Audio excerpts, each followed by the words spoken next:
Society में आज भी बहुत ज़्यादा चैलेंजेस हैं कि आज की जो घरेलू औरतें हैं वो बिजनेस और काम कैसे कर सकती हैं। मैन और वुमेन की लाइफ में थोड़ा एक फर्क होता है जब वो मदर बन जाती है तो 4-5 साल उसकी लाइफ में चैलेंज होता है। आज जो हमारे यूथ है वो अपनी जिंदगी में इतने मशगूल हैं, अवेयरनेस को खो दिया है कहीं ना कहीं। 5 साल वुमेन्स होती है वो फंस जाती हैं। क्यों फंस जाती हैं? तो जब आपका माइंडसेट अच्छा होता है ना तो 5 साल में आपको केवल बच्चे को ही टाइम देना है। उसके बाद जिस दिन भी आप शुरू करोगे ना उस दिन से ही आप आज साइंस ये बोलता है कि इंसान की 80% से ज़्यादा एनर्जी केवल सोचने में वेस्ट हो रही है। आपको बिजनेस अगर स्टार्ट करना है घर से तो क्या आप 5 प्रोसेस होने चाहिए? एक ही प्रोसेस होता है। ओके। जितने भी हाउस होल्डर्स हैं क्या उनके लिए सच में पॉसिबल है कि घर से बैठ के वो काम कर सकते हैं? कितने बिजनेस बताऊं मैं आपको, बताओ, और कितने नाम के साथ बताऊं। आप जो लोग भी बेरोजगार हैं या जो लोग भी काम नहीं कर रहे हैं वो एक ओवर थिंकिंग के लूप में फंसे हुए हैं। कौन से बिजनेसेस हैं, कौन सी चीज़ें हैं जहाँ पे वुमेन्स को अपनी क्रिएटिविटी यूज़ करनी चाहिए? तो नंबर 1 और ओनली 1 थिंग करना चाहिए वो है सबसे पहले। हेलो एवरीवन, नमस्कार। आई होप आप सभी बहुत बढ़िया होंगे और अपने लाइफ में बहुत अच्छा कर रहे होंगे। दोस्तों, आज का जो मैं टॉपिक कवर करने वाली हूँ ये एक बहुत ही इम्पॉर्टेंट टॉपिक है और मुझे ऐसा लगता है कि सोसाइटी में ऐसे टॉपिक्स पे बात भी होना चाहिए और हमें सपोर्ट भी करना चाहिए। दोस्तों, ये टॉपिक वो है जो एक वुमेन एम्पावरमेंट की जहाँ पे मैं बात करना चाहती हूँ।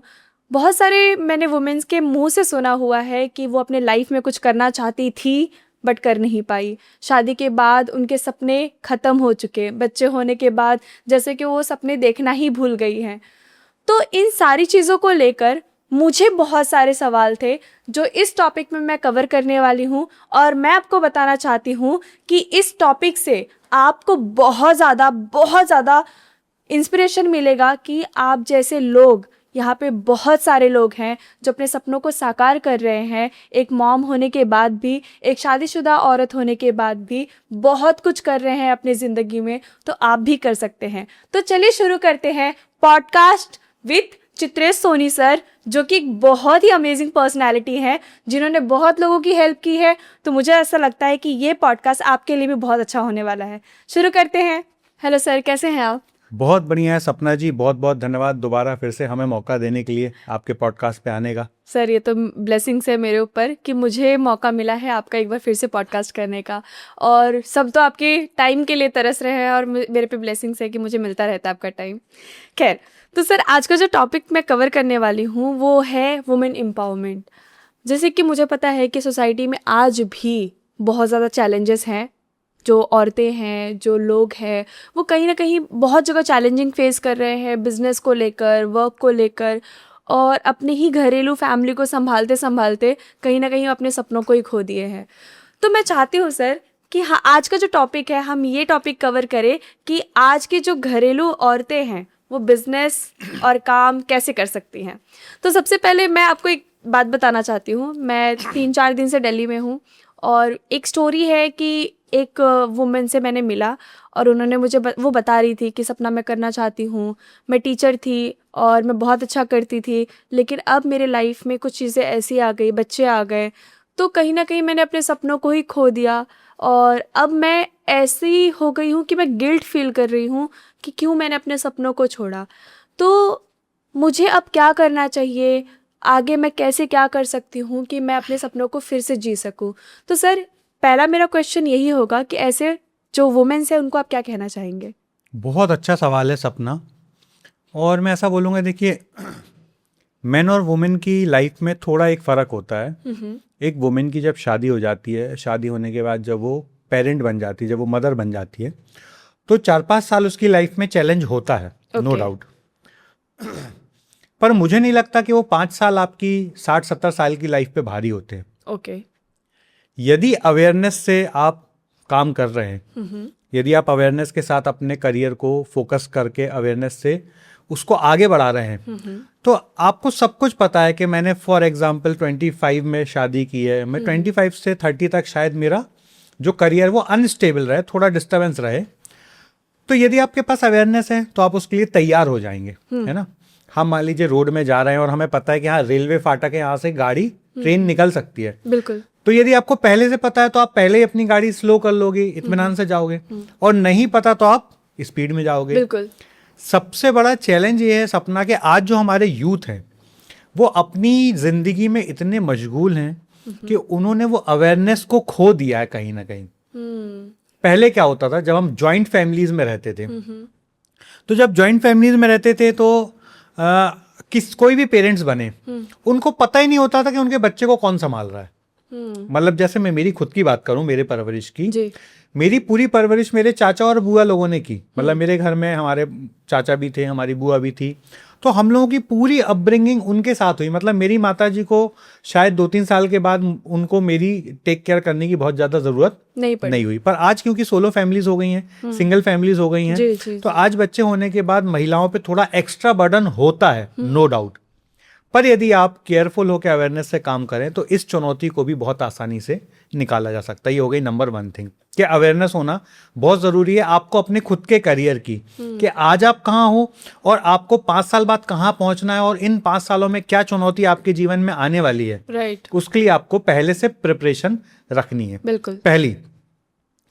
दूसरी चीज मैंने जो ऑब्जर्व की है, चाहे वो मेन हो चाहे वुमेन हो, आप जो लोग भी बेरोजगार हैं या जो लोग भी काम नहीं कर रहे हैं, वो एक ओवर थिंकिंग के लूप में फंसे हुए हैं। वो सोचते ज्यादा हैं, करते नहीं हैं। राइट। उनको कंधा चाहिए एक रोने के लिए, अपना दुखड़ा बताने के लिए, एक्सक्यूज देने के लिए, मेरे जीवन में ये हो गया इसलिए मैं नहीं कर पाई, है ना। मैं आज आपके पास है ना कम से कम 50 स्टोरीज ऐसी लाया हूं जिसमें 50 की 50 वुमेन है, और इन सबकी स्टोरीज ऑनलाइन अवेलेबल हैं, जिन्होंने ऐसी ही चुनौतियों को ओवरकम करके अपने बिजनेस की शुरुआत की, and they are going very good amount of money. मतलब हजारों नहीं, लाखों नहीं, करोड़ों रुपए कमाने वाले लोग भी इस स्टोरीज में हैं। तो जो पहला है वो हो गया अवेयरनेस की कमी। जो दूसरा है वो है ओवर थिंकिंग के लूप में फंसे रहना। तीसरा, खुद को और दुनिया को एक्सक्यूज देना कि मेरे जीवन में ये आ गया इसलिए मैं नहीं कर पाई। देखो ये 100% चुनौती है, पर ये इतनी बड़ी चुनौती नहीं है कि आप नहीं कर सकते। आज आपके और मेरे संपर्क में ऐसी सैकड़ों वुमेन्स हैं, है ना। हम हमारे इनर सर्कल की बात कर लेते हैं, क्या शिवानी भाभी के बच्चे नहीं है?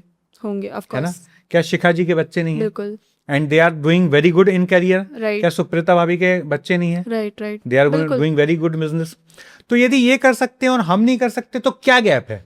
गैप है अवेयरनेस का, गैप है ओवर थिंकिंग के लूप में फंसे होने का, गैप है कि हम कंप्लेनिंग माइंडसेट में बजाय क्रिएशन माइंडसेट के। मतलब हमारे दिमाग में हमेशा वो कंप्लेन होती है कि मेरे बच्चे हो गए इसलिए मैं ये नहीं कर पाया, मेरे बच्चे हो गए इसलिए मैं ये नहीं कर पा रहा। ये कंप्लेन माइंडसेट है।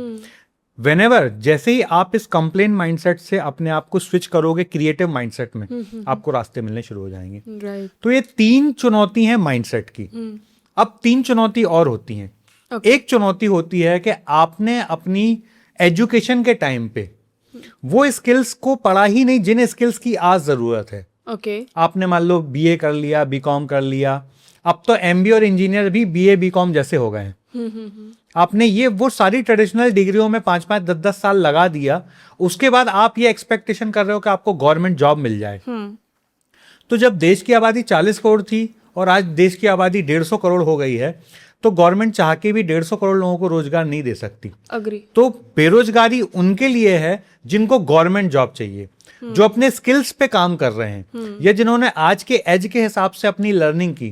जैसे आज जिन्होंने एआई पे काम कर लिया, जिन्होंने डिजिटल मार्केटिंग पे काम कर लिया, जिन्होंने एडिटिंग पे काम कर लिया, जिन्होंने डिजिटल इमेज बनाने पे काम कर लिया, ग्राफिक डिजाइनिंग पे काम कर लिया, कंटेंट लिखने पे काम कर लिया, कॉपी राइटिंग पे काम कर लिया। ऐसे हजारों डोमेन हैं जिन डोमेन पे काम करके लोग हजारों नहीं, लाखों नहीं, करोड़ों बना रहे हैं।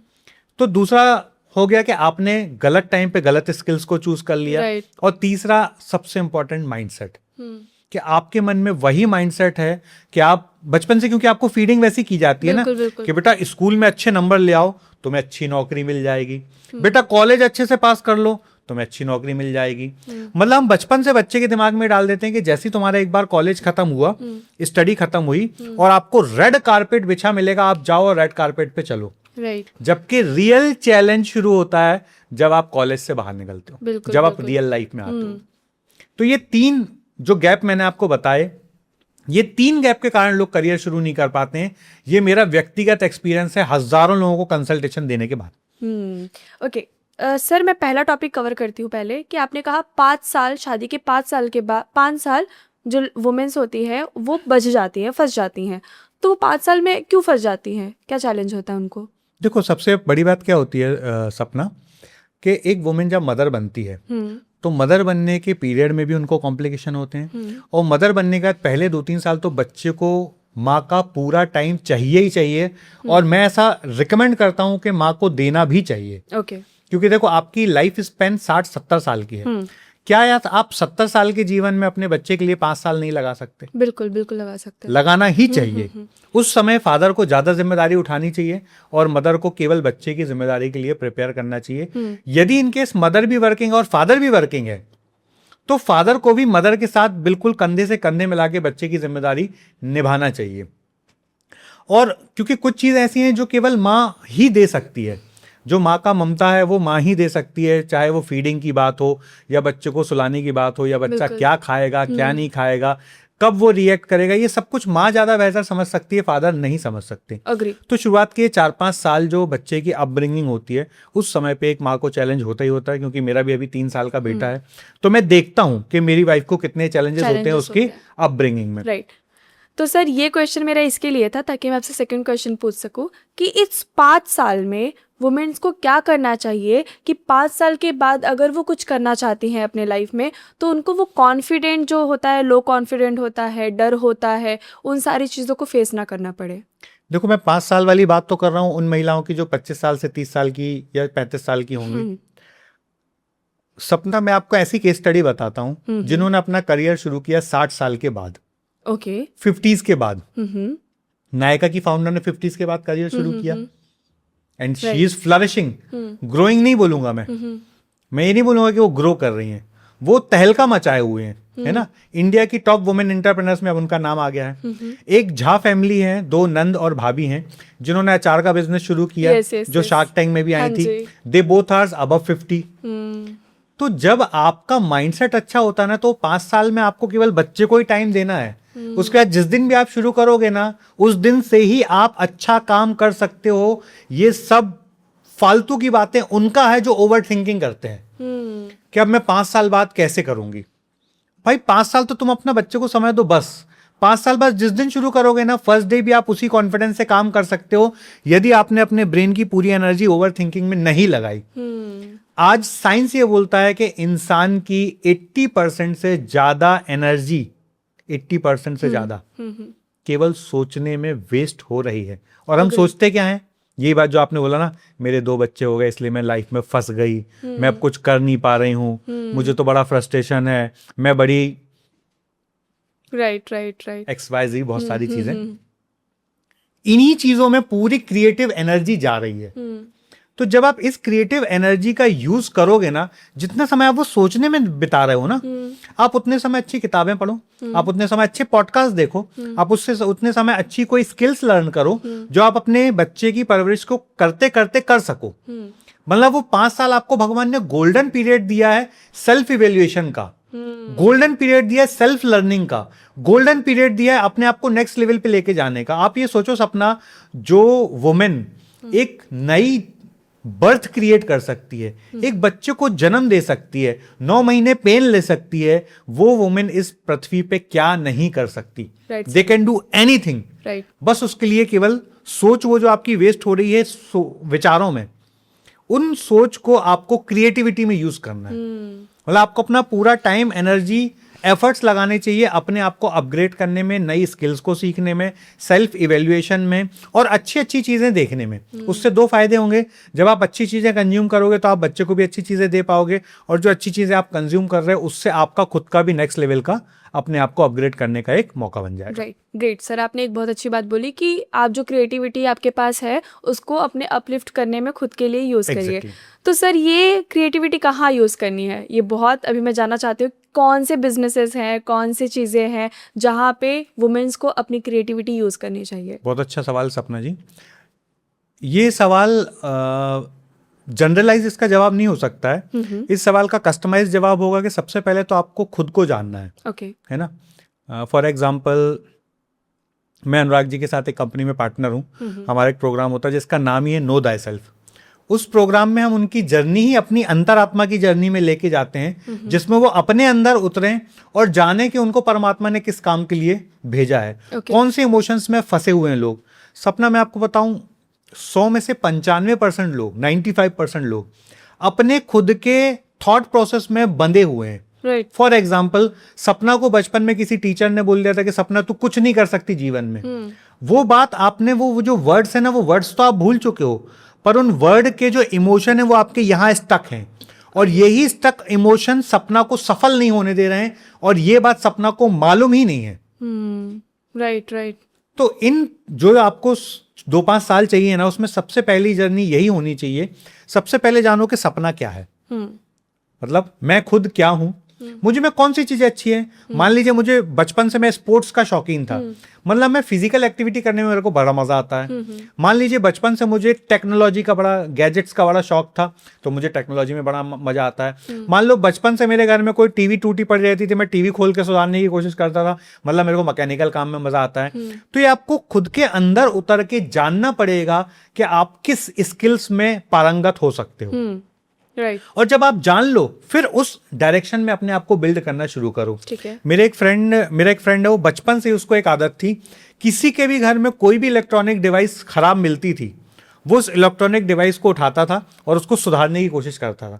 और उसको कोई डांटता था तो बोलता था देखो वैसे भी ये सुधारने तो जाएगी, तो थोड़ा और मेरे को भी एफर्ट लगा लेने तो शायद मैं सुधार सकता हूँ। बिल्कुल, है ना। तो ये उसका क्या था, क्रिएटिव माइंडसेट। क्रिएटिव माइंडसेट हुआ ना कि सुधरने तो जाने वाली है, तुम उसको 100 रुपए तो देने वाले हो सुधारने वाले को, थोड़ा सा मुझे भी अपना ज्ञान चेक कर लेने दो। बिल्कुल। आज वो बंदा ओल्ड इलेक्ट्रॉनिक्स खरीद के बेचने का काम करता है, और उसने करोड़ों की कंपनी बनाई। ओल्ड सोल्ड के नाम से उसकी कंपनी है, मुंबई में रहता है। नाइस। Getting my point. तो उसने अपने उस स्किल को कहां पे यूज किया, जब अपने करियर में आया। तो उसको बचपन से पता था कि उसको किस काम को करने में मजा आता है। वैसे ही तुमको भी पता है कि तुम्हें किस काम में मजा आता है, गौरव को भी पता है इसको किस काम में मजा आता है, शंकर को भी पता है इसको किस काम में मजा आता है, नवीन को भी पता है इसको किस काम में मजा आता है, इन सबको पता है। पर इन्होंने अपनी डे टू डे लाइफ से कभी टाइम निकाला ही नहीं सेल्फ को डेट करने के लिए। एक बार आप सेल्फ को डेट करने जाओ तो तब सपना ने अपने आप से सवाल पूछा था कि सपना तू सबसे अच्छा काम क्या करती है बता। कब पूछा बताओ? आई गेस रोज ही पूछती हूँ सर। इसीलिए आप अपने मन के काम कर रही हो। बिल्कुल। आप उन सारे लोग जो शिकायत करते हैं ना, उनको सबको बिठाओ सामने और पूछो आपने अपने आप के साथ कब 1 घंटे खुद के साथ बिताया। आई एम श्योर 95% लोग जवाब नहीं दे पाएंगे। राइट। और जो जवाब दे पाएंगे ना, वो अपने मन के काम करेंगे जैसे तुम करती हो। कल मैं तुम्हें स्टेज पे अमरीश जा जी के प्रोग्राम में देख रहा था कि आप स्टेज पे लोगों को जुम्बा करवा रही थी, एरोबिक्स करा रही थी, तो आपके चेहरे की चमक बता रही थी कि आपको इस काम को करने में बहुत मजा आता है। Yes sir. है ना। आप वो काम पैसे के लिए नहीं कर रही थी, आप वो काम मजबूरी में नहीं कर रही थी, आप वो काम में जी रही थी, आप वो लाइफ जी रही थी। यही मिस है लोगों में। कि मान लीजिए गौरव को एडिटिंग पसंद नहीं है, पर वो एडिटिंग के काम में लगा हुआ है, तो एडिटिंग तो कर रहा है, पर गौरव ऐसा नहीं है, बस मैं एग्जांपल ले रहा हूं। तो गौरव एडिटिंग तो कर रहा है, पर वो मन से नहीं कर रहा है। पर यदि उसको एडिटिंग करने में मजा आता है ना, तो ये रात को 2 बजे तक भी काम करेगा, 3 बजे तक भी काम करेगा, 4 बजे तक भी काम करेगा, और कभी ये नहीं बोलेगा कि यार मैं ऊब गया। राइट। क्योंकि इसको अपने काम से प्यार है। इसको पता है कि गौरव को ये काम करने में मजा आ रहा है। बिल्कुल। जो भी लोग ऐसे बोलते हैं ना कि यार 6 बजे मैं बर्नआउट हो गया और ये तो थक गया यार बहुत दिन भर काम करने में, वो वही लोग होते हैं जिनको अपने काम से प्रेम नहीं है। मुझे कभी हमारे एक मित्र अमर चौधरी जिन्होंने एक बहुत अच्छा किस्सा सुनाया था, यहाँ बिल्कुल रेजोनेट होता है, तो मैं आपको बताता हूँ। वो एक बार बहुत सारे नए जो पुलिस ऑफिसर्स ज्वाइन होते हैं उनकी ट्रेनिंग ले रहे थे, तो उसमें से किसी ने बोला सर ये जॉब बड़ा स्ट्रेस का है। तो उन्होंने बहुत अच्छा सवाल पूछा, बोले जब आप ये जॉब के लिए अप्लाई कर रहे थे तब आपको नहीं पता था कि पुलिस की नौकरी में क्या होगा? बोले पता था। बोले फिर किस बात का स्ट्रेस है? आपको तो पता था ना यहाँ क्या करना पड़ेगा। बिल्कुल। फिर उन्होंने दूसरा सवाल पूछा कि जब आपने इस जॉब के लिए अप्लाई किया था तब आपके साथ कितने कैंडिडेट थे? तो उन्होंने बोला मान लो 1.5 लाख थे, उसमें से कितने सिलेक्ट हुए? उन्होंने बोला 1500 सिलेक्ट हुए। तो बोले स्ट्रेस जाके उससे पूछो जो 1,48,500 लोग सिलेक्ट नहीं हुए ना, उनसे जाके पूछो कि नौकरी ना मिलने का क्या स्ट्रेस है। बिल्कुल। ठीक। तो आप स्ट्रेस किस बात का, यदि आपने कोई जॉब इंटरव्यू दिया है तो आपको तो इंटरव्यू देने के पहले ही पता था, मान लो आपका सुबह 10 बजे से 6 बजे तक का काम है, तो आपको तो पहले ही पता था ना राइट।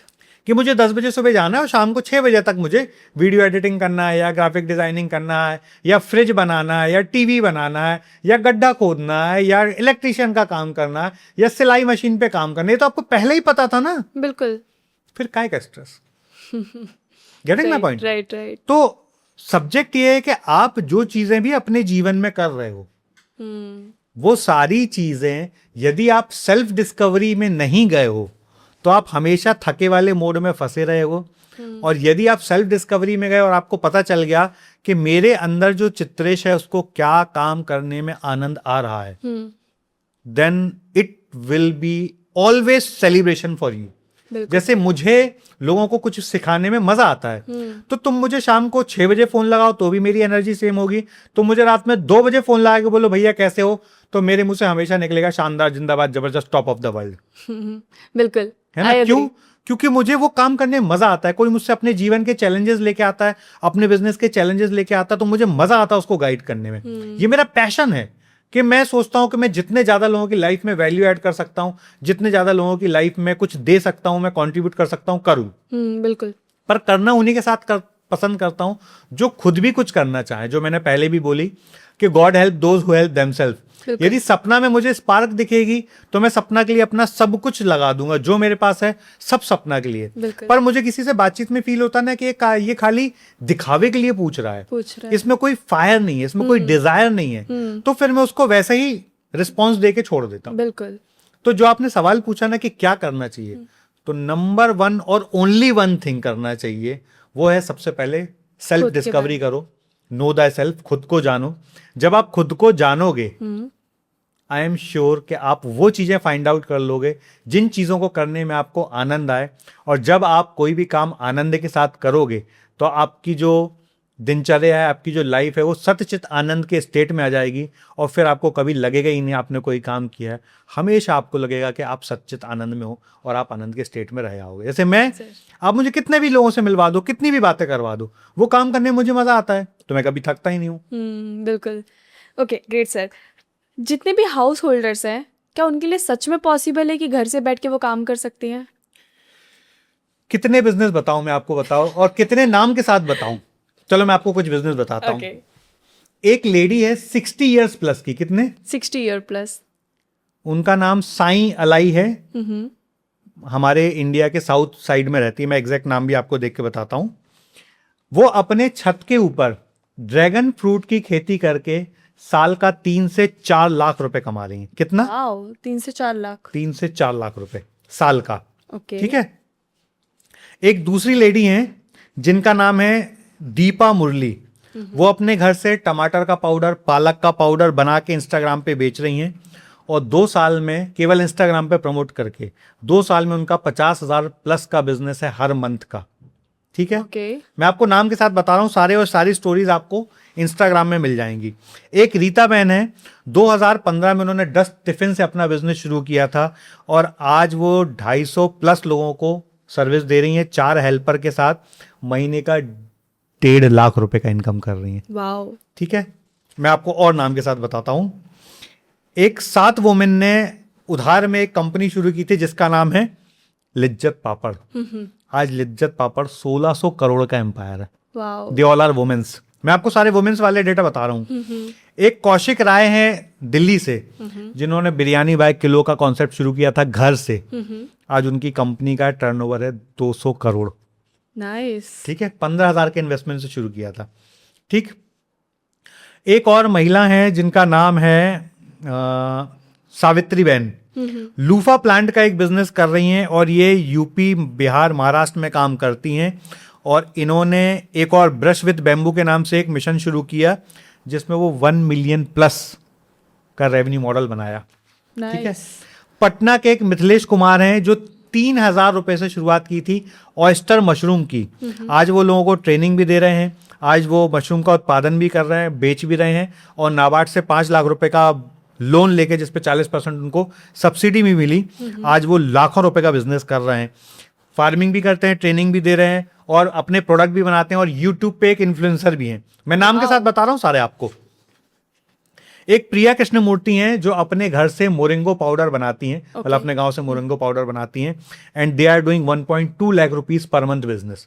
एक नाम जो मैं आपको बता रहा हूं, ये सारे लोगों को मैं पर्सनली जानता हूं, सबको मैं मिला हुआ हूं और ये सारे लोगों की स्टोरी में जानता हूं।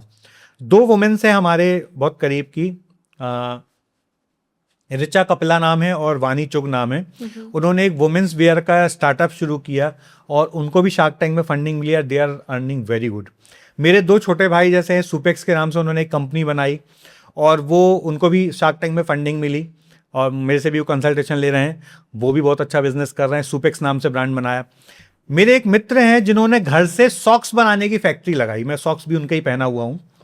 सॉक्स बनाने की फैक्ट्री लगाई है। वो लोगों को अवसर देते हैं कि आप 17,000 रुपए में घर से अपना बिजनेस करो, 100% मनी बैक ऑफर के साथ कि यदि आपका बिजनेस ना चले तो पूरा प्रोडक्ट जैसा पैकेज हमने भेजा था वैसे पैकेज में आप वापस कर दो, 100% पैसे ले लो। और उनके 300 से ज्यादा ऐसे लोग हैं जो उनके साथ काम कर रहे हैं, घर बैठे काम कर रहे हैं और महीने में 50,000 से 1.5 लाख रुपए कमा रहे हैं। ऐसे में आपको सपना 1 नहीं, 2 नहीं, 3 नहीं, 4 नहीं, 100 स्टोरी शेयर कर सकता हूं। और ये 100 की 100 स्टोरी मेरे इनर सर्कल की हैं, जिनको मैं 1 to 1 जानता हूँ। ओके सर, अगर समझ लीजिए कोई बिजनेस स्टार्ट करना है तो सबसे पहले वो मुझे 5 प्रोसेस बताइए कि आपको बिजनेस अगर स्टार्ट करना है घर से तो क्या आप 5 प्रोसेस होने चाहिए? एक ही प्रोसेस होता है, ओके, करने की नियत, बस। ठीक है, ठीक। आप यहाँ से सेल्फ ड्राइव करके कार लेके जाओ। कार चला लेती हो तुम? नहीं। कभी सामने ड्राइवर के बाजू वाली सीट में बैठे हो? हाँ हाँ बिल्कुल बैठे हो ना। हाँ। जब ड्राइवर कार चलाता है, मान लो आपको यहाँ से देहरादून जाना है, तो क्या देहरादून तक का रास्ता आपको पहले मिनट में ही दिखेगा दिल्ली से? बिल्कुल नहीं। पहले कितनी दूरी दिखेगी? सामने जितना दूर, 100, 200, 500 मीटर आराम से। जब आप 500 मीटर चलोगे तो अगला 500 मीटर दिखेगा, राइट। और 500 मीटर चलोगे तो अगला दिखेगा। बिल्कुल। बस बिजनेस भी वैसे ही है। शुरू करने की नियत यदि आपकी है, आप शुरू करो, धीरे धीरे अपने आप बिजनेस बनने लगता है। फिर भी मैं आपको बहुत सिंप्लीफाइड डिकोड करके बोलता हूं। अधिकतर बिजनेसमैन क्या गलती करते हैं, पहले तो बिजनेस शुरुआत करने में बहुत सारा सोचने में टाइम वेस्ट कर देते हैं। मैं बोलता हूं जो है जहां है वहीं से शुरू करो और सबसे पहले अपने इनर सर्कल में पुश कर करके प्रोडक्ट बेचो, प्रोडक्ट दिखाओ।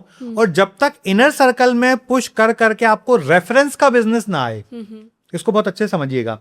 हर इंसान की लाइफ में 3 प्रकार के सर्कल होते हैं। एक होता है हॉट सर्कल, एक होता है वार्म सर्कल, एक होता है कोल्ड सर्कल। हॉट सर्कल क्या होता है? जो आपके क्लास में पढ़ने वाले लोग हैं, जो आपके घर के आसपास रहने वाले लोग हैं, जो आपके रिश्तेदार हैं, जो आपके भाई बहन है, कजन ब्रदर है, ये सब हो गए हॉट सर्कल। वार्म सर्कल कौन सा होता है? इनके जानने वाले। और कोल्ड सर्कल कौन होता है? जिसको आप नहीं जानते हो। ठीक है। सबसे पहले अपने हॉट सर्कल में लोगों को बिजनेस बताओ अपना। फॉर एग्जाम्पल, आप मान लो अचार बनाना शुरू करते हो, है ना? सबसे पहले वो अचार उन हॉट सर्कल वालों को टेस्ट कराओ। जब हॉट सर्कल वालों को पसंद आएगा तो आपको वार्म सर्कल तक लेके जाएंगे। जब वार्म सर्कल वालों को पसंद आएगा तब आप कोल्ड सर्कल तक पहुंच जाओगे। अधिकतर लोग क्या करते हैं, पहले दिन ही कोल्ड सर्कल को बहुत सारा बेचने का सोचते हैं। कभी भी धंधे को शुरुआत में स्केल नहीं करना चाहिए। जब तक वर्ड ऑफ माउथ से आपका बिजनेस कोल्ड सर्कल में नहीं पहुंच रहा, तब तक पूरी मेहनत करो प्रोडक्ट डेवलप करने में। यदि आप सर्विस इंडस्ट्री में हो, मान लो आप कोरियोग्राफर हो, आप लोगों को डांस सिखाती हो, जब आपने डांस शुरू किया तो क्या पहले दिन अजय देवगन आपके पास सीखने आ गया? नहीं, बिल्कुल नहीं। पहले दिन माधुरी दीक्षित आ गई क्या? पहले दिन कौन आया? पहले जो आसपास के लोग थे, ऑफ कोर्स उनको ही सिखाया। हॉट सर्कल आया। यस। जब आपने हॉट सर्कल को सिखाया, उन लोगों को जब आपका सिखाने का तरीका पसंद आया, फिर उन्होंने अपने दोस्तों को बताया, फिर आपको दोस्तों से काम आना शुरू हुआ। बिल्कुल। फिर जब उनके दोस्त मतलब वार्म सर्कल में आप पहुंचे, उनको भी अच्छा लगा, फिर आप कोल्ड सर्कल में गए। बिल्कुल। आज आलम यह है ना कि आपको जयपुर में लोग बुलाते हैं सिखाने के लिए, आपको दिल्ली में लोग बुलाते हैं सिखाने में, बेंगलोर बुलाते हैं, मुंबई बुलाते हैं, मतलब हजारों शहरों से, हजारों लोग आपको कई शहरों से बुलाते हैं सिखाने के लिए। ये कब हुआ? क्या ये फर्स्ट डे हुआ था? नहीं। बस यही गलती करते हैं लोग, उनको पहले दिन ही सीधे अजय देवगन को सिखाना है। राइट। Getting my point? मतलब मैंने बिजनेस शुरू किया, अब मैं पहले दिन ही लोगो बनाऊंगा, ये करूंगा, वो, अरे सबकी कोई जरूरत नहीं है पहले दिन भाई। सबसे पहले मार्केट फिट प्रोडक्ट बना के नहीं, पहले वो देखो। जिस दिन आपका प्रोडक्ट मार्केट फिट आपको लगे कि है, तीन महीने 6 महीने 1 साल पहले मेहनत करो। जिस दिन आप उस स्टेज पे आ जाओगे, कोल्ड सर्कल के फोन आने लगे कि हेलो सपना, मैं ना, मेरे को तुम्हारे एक कस्टमर ने बताया, शंकर तुम्हारा एक कस्टमर है, उसने मुझे बताया कि तुम बहुत अच्छा डांस सिखाती हो, मुझे भी आपसे डांस सीखना है। बिल्कुल। जब तक ये लेवल नहीं आया ना, तब तक आप अपने एकेडमी के नाम नहीं भी रखोगी ना सपना, तो भी काम चलेगा। बिल्कुल बिल्कुल सर। लोग पूरा पैसा लगा देते हैं कि मैं लोगो बनाऊं, डिजाइन बनाऊं, वेबसाइट बनाऊं, ये बनाऊं, 10 बनाऊं, फेसबुक मार्केटिंग करूं, गूगल मार्केटिंग करूं। नो, पहले प्रोडक्ट फिट बनाओ। अब जो चीजें ऑर्गेनिकली हो सकती हैं, जैसे गूगल माई बिजनेस में आप लिस्टिंग करो, इसका कोई बड़ा पैसा नहीं लगता। वेबसाइट बनाओ, इसका कोई बड़ा पैसा नहीं लगता। अपनी इंस्टाग्राम रील बनाओ, इसका कोई बड़ा पैसा नहीं लगता। अपनी वीडियोस बना के यूट्यूब पे शेयर करो, इसका कोई पैसा नहीं लगता। अब सेकंड स्टेप है ऑर्गेनिकली, जहां जहां आप अपने एफर्ट से पहुंच सकते हो वहां पहुंचो। ठीक है। अब आपने अपने ऑर्गेनिकली एफर्ट से, जैसे मैंने अभी आपको बताया कि एक हमारी जानने वाली हैं जो खाली इंस्टाग्राम पे अपनी रील्स बनाती हैं और इंस्टाग्राम से उन्होंने अपने बिजनेस को बड़ा बना लिया है ना। तो हाँ, ये चेन्नई की दीपा मुरली जो है। तो सेकंड स्टेप में सारे ऑर्गेनिक सोर्सेस का यूज कर लो। ओके। अब जब आपकी इंस्टाग्राम पे 2-5 हजार फॉलोअर बन गए, आपका यूट्यूब पे 2-5 हजार लोग आपको जानने लगे, अब आप पेड मार्केटिंग में जाओ। अब आप कंपनी रजिस्टर करवाओ, अब आप ट्रेडमार्क करवाओ, अब सब कुछ करो। अब दबा के पैसा लगाओ, अब स्केल करो। ठीक, इसको अदर वर्ड्स में समझो कि जब आप बिजनेस शुरू करते हो तो सबसे पहले आता है स्ट्रगल। उस स्ट्रगल के टाइम पे आप अपने फ्रेंड्स, फैमिली मेंबर और फैन का सपोर्ट लो। ओके। है ना, जो आपके फ्रेंड्स हैं, आपके फैमिली मेंबर, जो आपके फैन है, फैन मतलब आपके दोस्त, है ना, पहले उनका सपोर्ट लो। फिर स्ट्रगल से आपका बिजनेस सर्वाइवल पे आता है कि हाँ, अब मैं सर्वाइव करने लगी हूं। उस समय आप ऑर्गेनिकली पुश करो, ऑर्गेनिक लोगों को रीच आउट करो।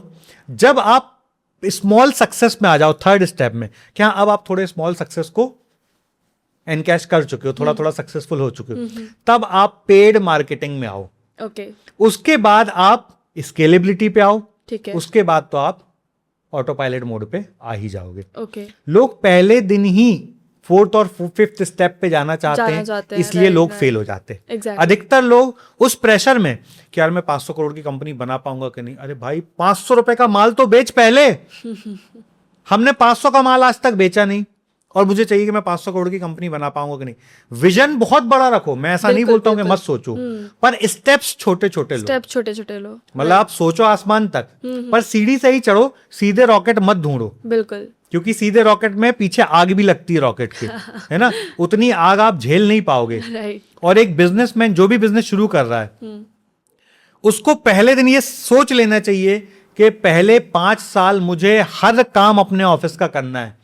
मुझे झाड़ू भी लगानी पड़ सकती है, मुझे पोछा भी लगाना पड़ सकता है, मुझे कोर्ट कचहरी का लफड़ा भी पड़ सकता है, मेरे लोग पैसे भी खा जाएंगे। मतलब डेली आप ऑफिस आओगे और आपको जूते पड़ने की पूरी संभावना रहेंगी अगले 3 से 5 साल। ओके। यदि आप इतना स्ट्रांग माइंडसेट ले रहे हो तो ही बिजनेस करो, नहीं तो बिजनेस मत करो, कोई अच्छा जॉब करो। ओके सर, इन्वेस्टमेंट कितना लगेगा? मैंने आपको जितने एग्जांपल बताए, इसमें एक भी आदमी ऐसा नहीं है जिसका एग्जांपल लाखों में हो। ये सारे के सारे बिजनेस हजारों वाले हैं। किसी ने 5,000 से शुरू किया, किसी ने 15,000 से शुरू किया, किसी ने 20,000 से शुरू किया। ये सब छोटे छोटे इन्वेस्टमेंट वाले हैं। अच्छा। सब बहुत छोटे इन्वेस्टमेंट वाले हैं। एक भी ऐसा नहीं है जिसका बिजनेस लाखों में शुरू हुआ, एक भी नहीं। ओके सर, अगर प्लानिंग, चलो हम लोग ने डिसाइड कर लिया कि ये वाला बिजनेस करना है, सब कुछ करना है, तो मुझे ऐसा लगता है सेल्स और मार्केटिंग में सबसे ज़्यादा चैलेंज आता है। तो जैसे कि आपने कहा, आसपास के लोगों को ही पहले आप सेल करो। आसपास के लोगों को सेल करने के बाद वार्म लिस्ट में जाना है, कोल्ड लिस्ट में जाना है, बट ये थोड़ा सा लोगों को चैलेंजिंग लगता है, तो इसको कैसे ओवरकम करें? बहुत अच्छा सवाल है सपना। देखो, मैं मार्केटिंग एकदम सिंपल लैंग्वेज में बताऊं। आपका कस्टमर जो फीडबैक देता है ना, उस फीडबैक से ही पूरी मार्केटिंग डिजाइन होती है। ओके। ठीक है। फॉर एग्जाम्पल, आप बिजनेस करते हो सिलाई कढ़ाई का ना, आप ड्रेस डिजाइन करते हो फॉर एग्जाम्पल। अब आपका जब कस्टमर आपसे हैप्पी होगा ना, तो आपसे बोलेगा सपना, जो कस्टमाइजेशन तुम करके देती हो ना, वो मैंने बहुत सारी जगह कराया, नहीं होता है। अब आपकी मार्केटिंग की लाइन ही वो बन गई। यदि आप अपने कस्टमाइज ड्रेस बनाना चाहते हो जो एकदम यूनिक हो, वो आपको सपना बना के देगी। मतलब अपनी मार्केटिंग की लाइन क्या हो गई? Unique customize design created by, crafted by right right, Sapna. ये आपकी मार्केटिंग लाइन हो गई। मार्केटिंग एकदम इजी है यदि आप अपने कान खुले रख के अपने कस्टमर की बात सुनो। चाहे फीडबैक पॉजिटिव हो या फीडबैक नेगेटिव हो, दोनों ही आपके काम के होते हैं। पॉजिटिव फीडबैक यूज होते हैं आपकी मार्केटिंग बनाने में और नेगेटिव फीडबैक यूज होते हैं आपका प्रोडक्ट बनाने में। Getting my point? राइट। जिसने आपको ये बोल दिया ना, सपना आपने ड्रेस तो बहुत अच्छी बनाई पर आपको कलर कॉम्बिनेशन का थोड़ा सा कम आइडिया है, हाँ। तो ये नेगेटिव उसका फीडबैक था। हाँ। अब आपको इस पे काम करना है जिसमें आपका प्रोडक्ट आपका और इनहेंस हो सके। तो जब जब लोग नेगेटिव फीडबैक दें उसको आप प्यार से स्वीकार करो, उनको एक्नॉलेज करो, थैंक यू वेरी मच, आपने मुझे बताया कि मैं कहां पे कमी रख रही हूं, मैं इस पे काम करूंगी। और केवल बोलने के लिए काम मत करो, सच में काम करो। जब आप सच में उस पे काम करोगे ना तो एक समय पे आपका प्रोडक्ट डेवलप होते होते इस स्टेज पे पहुंच जाएगा कि आपके प्रोडक्ट के चर्चे शुरू होने आएंगे। और जब आपके प्रोडक्ट के चर्चे शुरू हो जाते हैं ना तो आपके खर्चे कम हो जाते हैं। बिल्कुल। ओके सर, अगर समझ लीजिए बिजनेस हमने स्टार्ट भी कर लिया, सेल्स एंड मार्केटिंग भी हो गई, तो अगर हम उसको बड़े लेवल पे लेकर जाना चाहते हैं तो मेरे पास कौन से ऐसे 3 सोर्सेस होते हैं जहां पे हम उस बिजनेस को और बड़ा कर सकते हैं? बहुत अच्छा सवाल है सपना। देखो, एक ही सोर्स चाहिए, 3 तो चाहिए ही नहीं। एक ही चाहिए, सिंगल। ओके। आपको अपनी टीम पे विश्वास करना आना चाहिए। ठीक है। ठीक। अक्सर क्या होता है, यदि मैं अपने ऑर्गेनाइजेशन में सबसे इंटेलिजेंट आदमी हूं ना तो मैं कभी बड़ा नहीं बन पाऊंगा। जैसे मैंने आपको बताया कि सबसे पहली स्टेज होती है सर्वाइवल की, स्ट्रगल की, फिर सर्वाइवल की, फिर स्मॉल सक्सेस मिलती है, फिर स्केलेबिलिटी आती है। तो ये पहले 3 स्टेप में आपको सब कुछ खुद करना है। जब चौथे स्टेप पे आओ ना, तो मान लीजिए कि मैं ड्रेस डिजाइनिंग का काम करता हूं, तो मैं ऐसे ड्रेस डिजाइनर को अपनी कंपनी में हायर करूंगा जिनका सेंस ऑफ ऑब्जर्वेशन मुझसे अच्छा हो। ओके। ठीक। मैं उनको हायर करूंगा और धीरे धीरे उनको जिम्मेदारियां डेलीगेट करूंगा। अक्सर फाउंडर क्या सोचता है कि यार मैं उसको सब कुछ सिखा दूंगा और ये छोड़ के चला गया, इसने खुद की कंपनी बना ली तो क्या। भाई वो सब कुछ सीख के चला भी गया तो वो जो कमाएगा वो उसकी किस्मत का कमाएगा। आपके यहाँ पे जो परमात्मा ने लिख के भेजा है ना वो आपका ही है। आपका ही है। बिल्कुल, यदि बिल्कुल। एग्जाम्पल से समझो, आज सपना के और मेरे जो रिलेशन है, अभी कोई भी थर्ड पार्टी आए और बोले जो सर्विस आप चित्रेश सर से लेती हो, जो कंसल्टेशन आप चित्रेश सर से लेती हो, वो कंसल्टेशन मैं आपको आधे प्राइस में दे दूंगा, क्या आप जाओगी? बिल्कुल नहीं जाओगी ना। बिल्कुल नहीं। मान लो मेरी टीम जो आपको कंसल्ट करती थी वही आके आपसे बोले कि सपना जी आप चित्रेश जी को 5 लाख रुपए साल का देते हो, मैं वही काम आपका 2 लाख रुपए साल में कर दूंगा, तो क्या आप उसके पास जाओगे? नहीं। यहां पे काम करता है आपका व्यक्तिगत व्यवहार। बिल्कुल, बिल्कुल। तो आप अपनी टीम को पहले तो अच्छी टीम को ढूंढ के लाओ जो आपसे भी ज्यादा टैलेंटेड हो, उसको जिम्मेदारी दो और जिम्मेदारी देने के बाद उस पर ट्रस्ट करो। यही एक वो कमी है जो लोगों को एक दुकान से 100 दुकान तक नहीं जाने देता। जिसने भी जिम्मेदारी देके विश्वास करना सीखा है उसी ने अपने आप को धीरूभाई अंबानी बनाया है, उसी ने अपने आप को गौतम अडानी बनाया है, उसी ने अपने आप को, जितने भी बड़े लोग हैं वो वही हैं। बिल्कुल, बिल्कुल है ना, क्योंकि ये तो कंपनी में सीईओ लाते हैं, सीईओ लेके आते हैं जो सबसे उस फील्ड का सबसे सुपर एक्सपर्ट आदमी है और उसको कंपनी सौंप देते हैं। वो बोलता है भैया इस काम में 200 करोड़ रुपए लगेगा, लेकिन ये 200 करोड़ रुपए दिया, अब तुम बताओ इससे आएगा क्या? सर 2 साल में इतना बिजनेस बनेगा, चलो ठीक है 2 साल करो। बिल्कुल, समझ रहे आप? Right sir. जब मुकेश भाई अंबानी ने जियो लेके आए तो पहले 5 साल में उन्होंने बहुत पैसा लगाया, 10 साल तक उसकी तैयारी चल रही थी, इसको लोगों को पता ही नहीं था। राइट।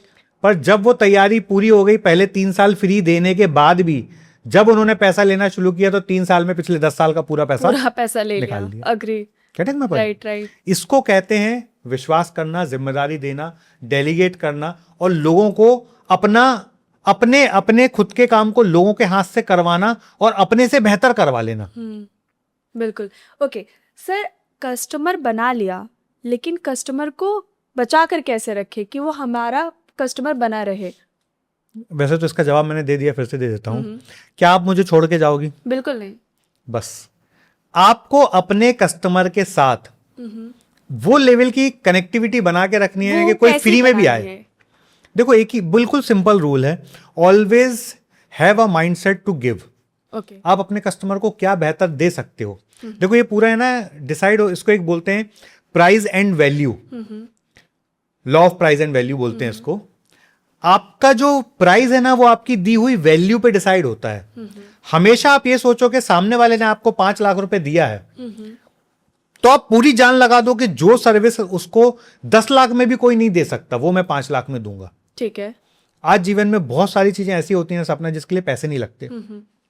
आपने पॉडकास्ट की जर्नी शुरू की, जब आपने पॉडकास्ट की जर्नी शुरू की तो आज तक आप कितने गेस्टों के पॉडकास्ट कर चुकी हो? आराम से सर 40+। 40+ किए। हाँ। क्या ये 40 गेस्ट ढूंढने के लिए आपको कोई ट्रैवल हुआ? नहीं, बिल्कुल नहीं। आपको स्टूडियो ढूंढने में कोई बिल्कुल ट्रैवल नहीं हुआ? सर, बिल्कुल आपको एडिटिंग को लेके कोई ट्रैवल बिल्कुल हुआ? नहीं। आपके पास 1 पॉइंट कॉन्टेक्ट था चित्रेश भैया? यस। ठीक।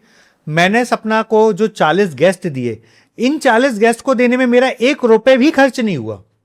हुआ क्या 1 रुपए भी खर्च? नहीं। ये मेरे पास्ट रिलेशन थे। Right. पर आज जब मैंने सपना को ये 40 लोगों को दे दिया है ना, तो सपना सपने के सपने में भी नहीं सोचेगी कि मैं किसी और व्यक्ति से सर्विस लूं। बिल्कुल। Getting my point? राइट। बस यही एक राज है कि जब आप अपने कस्टमर से कोई भी पैसा लेते हो, उसको उतनी वैल्यू दो, उतनी वैल्यू दो, उतनी वैल्यू दो कि आपके कॉम्पिटिटर सपने में भी वो वैल्यू देने का सोच भी ना सके। और वो वैल्यू बनती है केवल गिविंग एटीट्यूड से। आज मेरा जो भी नेटवर्क है, आज पॉडकास्ट इंडस्ट्री की बात करो, आप इन्फ्लुएंसर इंडस्ट्री की बात करो, आप बिजनेस कोचिंग की बात करो, इस इंडस्ट्री में 100 में से 80 लोग मेरे 1-to-1 रिलेशन वाले हैं। तो ये बना ही इसलिए क्योंकि मेरा हमेशा गिविंग एटीट्यूड था। मैं जब भी जिससे मिलने जाता था तो कभी ये नहीं सोचता था कि मैं सपना से क्या ले लूं। राइट। मैं हर मीटिंग में ये सोचता था कि मैं सपना के जीवन में क्या वैल्यू ऐड कर दूं। और जब ये सोच से मैं काम कर रहा था ना, तो आज परमात्मा के आशीर्वाद से मेरा इतना बड़ा फैमिली है कि मैं 1000 दिन की भी ट्रिप पे निकल जाऊं तो मुझे घरों की टेंशन नहीं है, मुझे खाने की टेंशन नहीं है, मुझे गाड़ियों की टेंशन नहीं है। हर देश के हर बड़े शहर में मेरा नेटवर्क है जहां मैं जाऊं और 2 दिन 4 दिन 6 दिन 8 दिन लोगों के घर पे रह सकूं। तो ये बना क्योंकि मेरा गिविंग एटीट्यूड है। मैं लोगों को देना पसंद करता हूं। मुझे लगता है जो भी मेरे पास रिसोर्स है, जो भी नेटवर्क है, जो भी कनेक्शन है, जिसके काम आए ले जाओ। इसमें 100 में से 95 लोग मिसयूज भी करते हैं। बिल्कुल बिल्कुल। पर मैं सोचता हूं कि भाई ये इसकी किस्मत का है। हो सकता है मैं इसको 500 देना चाहता था, इसने 100 में ही 95 मिसयूज करके अपने आप को दूर कर लिया। और जब वो मिसयूज कर लेते ना, वो खुद मुझसे दूर हो जाते। मैं कभी उनके साथ गलत व्यवहार नहीं करता हूं, पर वो खुद ही मिलना बंद कर देते हैं, वो खुद ही आना बंद कर देते हैं, वो खुद ही बात करना बंद कर देते हैं। क्योंकि इनर माइंड में उनको ये होता है ना कि यार मुझसे गलती हुई है, गलती हुई है, मैंने गलती की है। मिलना बंद कर देते हैं। नो इशू, हम तो देने के लिए बैठे हैं, जो आए लेके जाओ। बिल्कुल। Getting my point? तो एक ही चीज चाहिए, single only one element. Always try to add value in your customer life. बस यदि आप ये सिद्धांत पे काम कर रहे हो, आपका कस्टमर इतना लॉयल रहेगा कि वो कोई भी बड़ा आदमी आ जाए, आपसे ज्यादा पावरफुल आदमी आए, आपसे कम पैसे में सर्विस आपको उसको ऑफर करे, he will never leave you. Okay. ये मेरे जीवन का एक्सपीरियंस है। Great sir. अगर समझ लीजिए कि मैं बिजनेस स्टार्ट करना चाहती हूँ और मेरे पास 3 ऑप्शन है, ठीक है, तो इस 3 ऑप्शन में मैं कौन सा बिजनेस चूज करूँ जो आगे 5 साल में चल भी जाएगा और मेरा ज़्यादा इन्वेस्टमेंट में भी ना लगे, मेरे बजट में भी काम हो जाए। तो ये अगर डिसाइड करना है तो उसके लिए मेरे के प्रोसेस क्या होना चाहिए और मैं कैसे डिसाइड कर सकूँ? बहुत अच्छा सवाल सपना। ये सपना हजारों लाखों लोगों के जीवन में वैल्यू ऐड करेगा। आप जो भी 3 डोमेन आपके दिमाग में है, हाँ, सबसे पहला काम करो, तीनों बिजनेस के किसी ना किसी एक्सपर्ट के पास जाके 6 महीने इंटर्नशिप कर लो। ओके। मान लो कोई 3 नाम बताओ। पहला बिजनेस क्या करना चाहती हो आप? मैं जैसे मैं समझ लीजिए कोरियोग्राफी करना चाहती हूँ। कोरियोग्राफर। एक तो कोई एक अच्छे कोरियोग्राफर के पास जाओ और 6 महीने उसको बोलो मुझे 1 रुपए भी नहीं चाहिए। आज तुम वेल टू डू फैमिली से हो, आप उसको बोलो मुझे 1 रुपए भी नहीं चाहिए, 6 महीने में आपके पास सीखना चाहती हूँ। आपके मैं सारे काम करूंगी, जो काम आपके कोरियोग्राफर की इंडस्ट्री में होता है वो सारी चीजें मैं आपको हेल्प करूंगी, मुझे पैसे नहीं चाहिए। ठीक है। ठीक है। आप 10 लोगों से बात करोगे, कोई एक तो आपको सिलेक्ट करेगा, उसके साथ 6 महीने बिना लालच के, बिना स्वार्थ के, बिना सैलरी के काम करो। ठीक। दूसरा बिजनेस क्या करना चाहते हो? I can be a good instructor for yoga. तो किसी योगा वाले के पास चले आओ, 6 महीने सेम प्रोसेस करो। सिमिलर जो थर्ड फील्ड है उसमें भी यही करो। अब जब आप तीनों जगह अपना 2-2, 3-3, 4-4 महीने लगा लोगे, देखो मैं 6 महीने बोल रहा हूं, पर हो सकता है आपको एक ही महीने में इनर कॉलिंग आ जाए कि यार मैं ये कर सकती हूँ। ओके। जिस दिन वो इनर कॉलिंग आए उस दिन करियर अपना चूज कर लो। ओके। लोग क्या करते हैं, सब थ्योरेटिकल चीजें करना चाहते हैं। उन्होंने पेन पेपर पे आइडिया बना लिया और बस निकल गए घर से बाहर कि अब मैं यही करूंगा।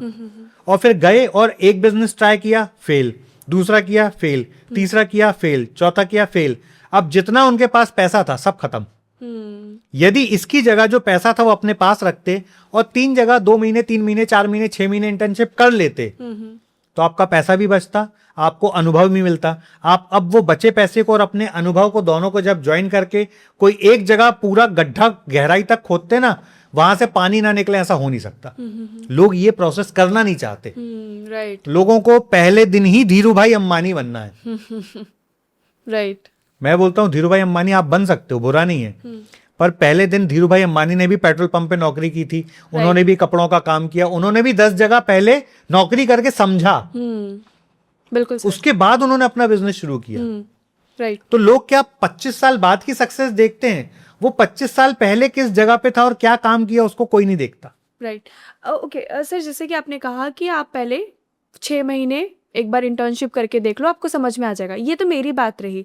बट अगर कोई घरेलू इंसान है, समझ लीजिए कोई हाउस वाइफ है, आई मीन हाउस होल्डर है, not house wife, house holder है, अगर वो करना चाहती हैं तो उनके पास अगर 3 आइडिया है, अचार बनाने का, पापड़ बनाने का, या कोई दूसरा आइडिया है, तो उनको अगर चूज करना हो तो उनका क्या प्रोसेस होना चाहिए? बहुत अच्छा सवाल है सपना जी। मैं वुमेन स्पेसिफिक एक बात बोलता हूँ आपको।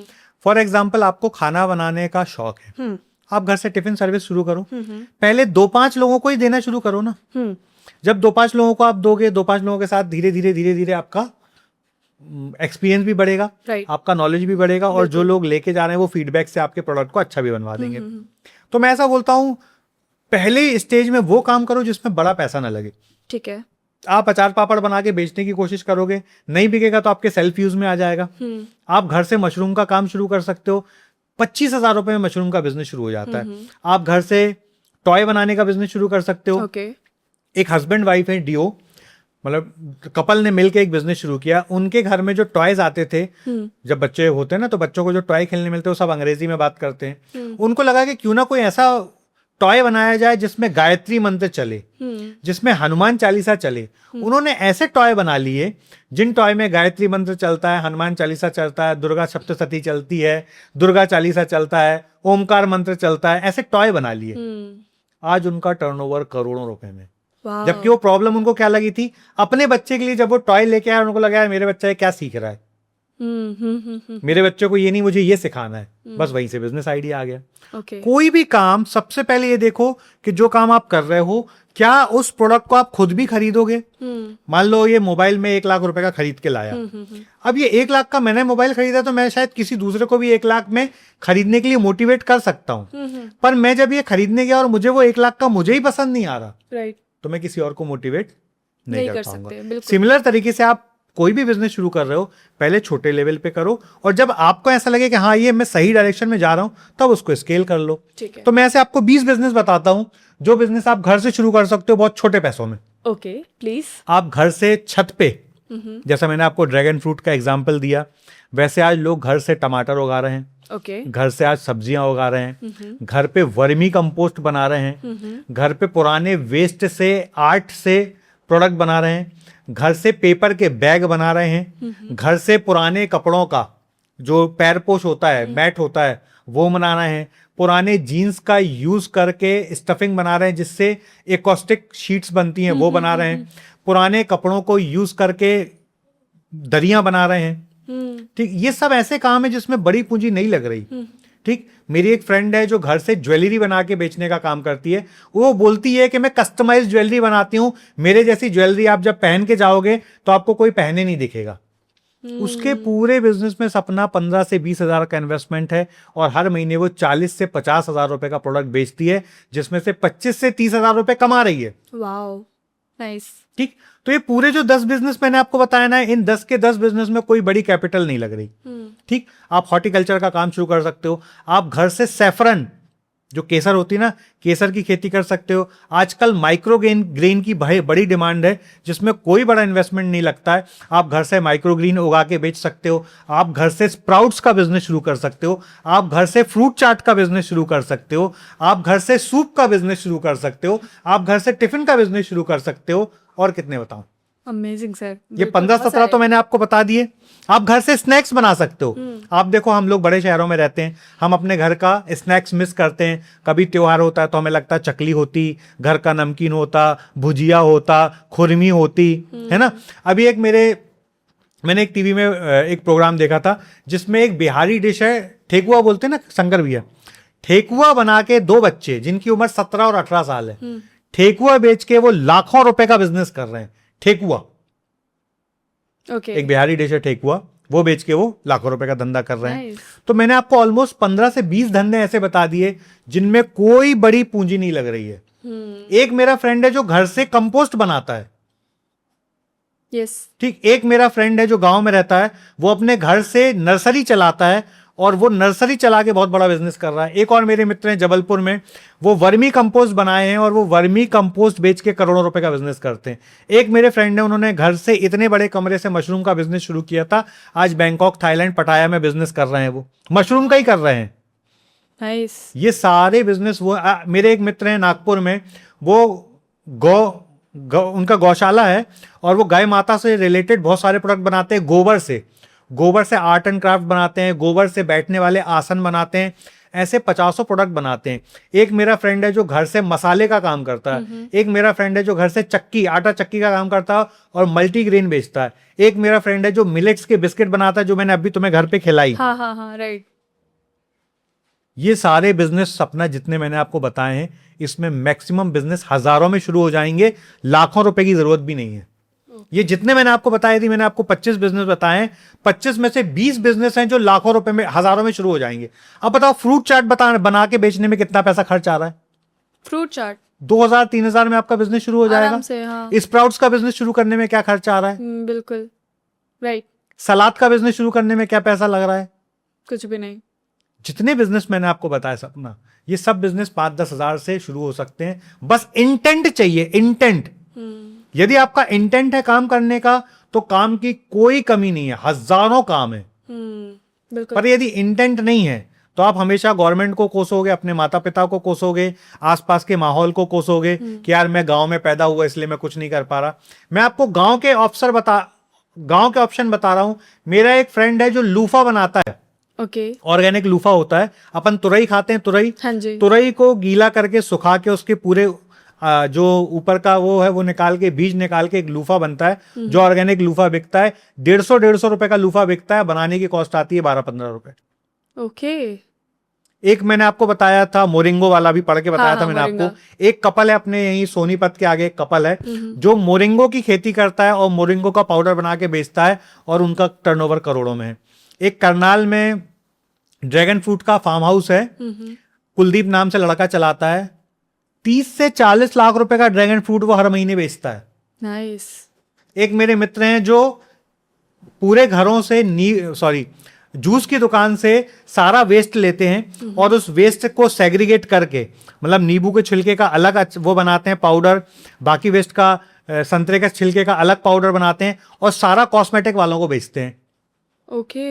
एक मेरे फ्रेंड हैं जो कोकोनट को, पूरे शहर से कोकोनट उठाते हैं, जो हम नारियल पानी पीते हैं, उसको यूज करके वो रस्सियां भी बना रहे हैं और जो बचा हुआ कोकोनट है उसको क्रश करके वो चारकोल के क्यूब्स बनाते हैं, जो बेच रहे हैं।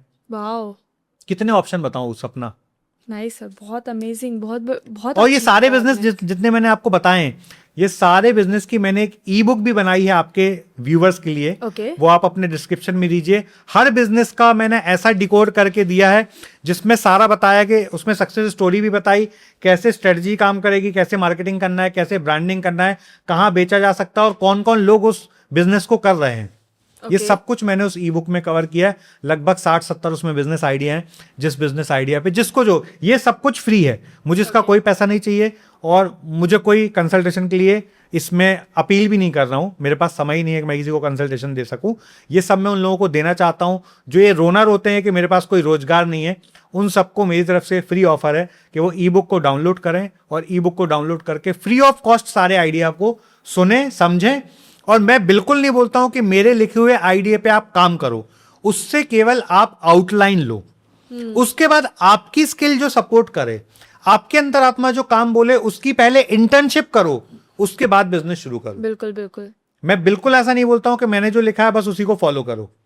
मैंने जो लिखा है आपको आइडिया देने के लिए दिया, आपको अवेयरनेस के लिए दिया, आपका दिमाग खुले इसके लिए दिया है। आप उस खुले दिमाग से उस आइडिया को समझो, उससे मिलता जुलता कोई प्लान बनाओ, वो प्लान का कोई और काम कर रहा है तो उस पर इंटर्नशिप करो, फिर अपना बिजनेस शुरू करो। Right, thank you so much sir. इस ई बुक के लिए मैं पक्का शेयर करूंगी और मैं चाहूंगी आप सभी उसका यूज़ करें और अपने लाइफ में कोई ना कोई अच्छा बिजनेस ज़रूर शुरू करें।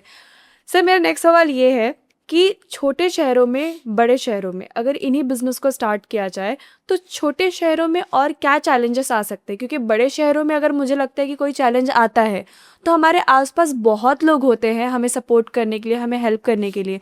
बट छोटे शहरों में मुझे ऐसा लगता है कि कुछ लोग होते हैं जो उठना चाहते हैं, लेकिन कहीं ना कहीं आसपास के लोग वैसे नहीं मिलते हैं जो उनके सपनों को और हेल्प कर सके, उनको और गाइड कर सके, तो कहीं ना कहीं वो सपने गिर जाते हैं। तो छोटे शहरों में ऐसे क्या क्या चैलेंजेस आते हैं? सपना कोई चैलेंज नहीं आता। Okay. ये सब बातें थी जब इंटरनेट घर घर तक नहीं पहुंचा था। ये तब की बातें थी। अच्छा। आज यदि आपको कोई भी चैलेंज है ना, तो आपके पास ये एक डिवाइस है। अब आप इसको चाहो तो एंजल के रूप में यूज कर लो, आप इसको चाहो तो राक्षस की तरह यूज कर लो। एंजल की तरह यूज करने का मतलब कि आप इसमें अपनी सारे बिजनेस के चैलेंजेस पूछो, ये आपको सब जवाब देगा।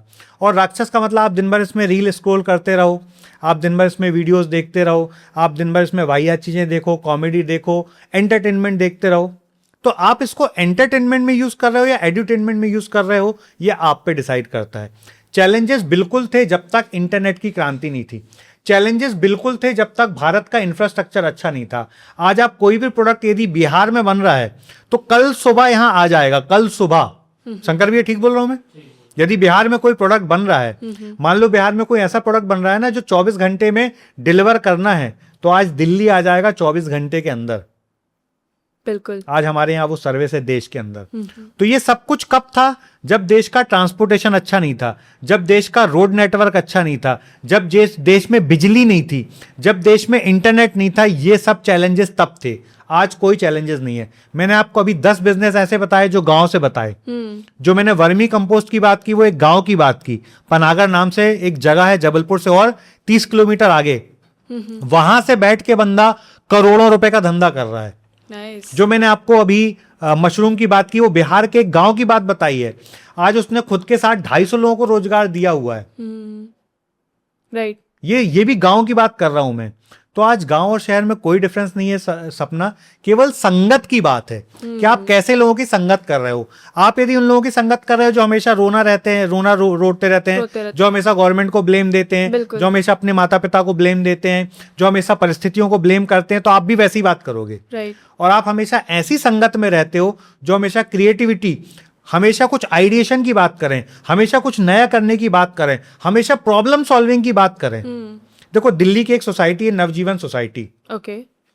उस सोसाइटी के अंदर जो भी वेस्ट निकलता है, चाहे वो कंपोस्ट होने वाला हो चाहे वो ना कंपोस्ट होने वाला हो, मतलब चाहे वो वेट कचरा हो चाहे वो ड्राई कचरा हो, उस सोसाइटी की जो चेयरमैन थी, उन चेयरमैन ने आज से कुछ साल पहले एक इनिशिएटिव लिया। आज उस सोसाइटी से एक भी कण कचड़े का सोसाइटी से बाहर नहीं जाता। जो गीला वेस्ट होता है उसका वो खाद बना लेते हैं और जो ड्राई वेस्ट होता है उसको वो रिसाइकल कर लेते हैं, उसको वो बेच देते हैं। आज कचरा जो पूरे देश के लिए तकलीफ का एक मुद्दा बना हुआ है, उन्होंने उसी कचरा से अपनी सोसाइटी को एक्स्ट्रा फंड लाने में, हेल्प करने में उस कचरे की हेल्प ले ली।